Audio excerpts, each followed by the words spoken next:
আসসালামু আলাইকুম। আমি আপনাদেরকে বব ক্যাশ সম্পর্কে দেখাচ্ছি। এখানে দেখেন আপনারা যখন একটা আইডি ক্রিয়েট করবেন, ঢুকবেন, লগ ইন দিবেন। লগ ইন দেওয়ার পরে এরা কি করে দেখেন, এরা যে আসলে ধোঁকাবাজ। কেউ ইনভেস্টমেন্ট এখানে করবেন না। সকলকে সতর্কতার জন্য আমরা এই ভিডিও তৈরি করছি। দেখেন এখানে একটা আইডি আমি আগ থেকে তৈরি করে রেখেছি। এখন এখানে মনে করেন এটা তৈরি করার পরে এখন এই যে লগ ইন হয়েছে।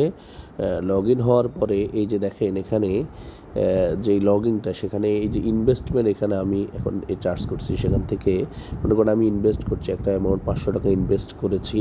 500 টাকা ইনভেস্ট করে সেখানে এই যে ট্রানজ্যাকশন আইডি যেটা সেটা আমি দিয়েছি। মনে করেন ট্রানজ্যাকশন আইডিটা আমি দিয়েছি। ট্রানজ্যাকশন আইডিটা এখানে আমি দিয়েছি। দেওয়ার পরে দেখেন এখানে পেমেন্ট মেথডের এখানে আমি এই যে মেথডের এখানে আমি বিকাশকে সিলেক্ট করেছি।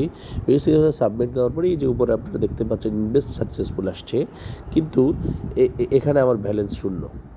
এখানে ব্যালেন্স শূন্য। এখানে আপনি কোনো তারা টাকাটা নিয়ে গেছে আপনার থেকে, এবং এই যে দেখেন আপনার আইডি সব কিছু ঠিক আছে। এগুলা করে আপনার থেকে তারা 500 টাকা নিয়ে গেছে। তাকে আপনি কোনো ইনকাম করতে পারবেন না, আপনি আপনার ব্যালেন্সও দেখতে পারবেন না, শূন্য। শুধু তারা এটা ধোঁকাবাজি করার জন্য করছে। সকলে সতর্ক থাকবেন।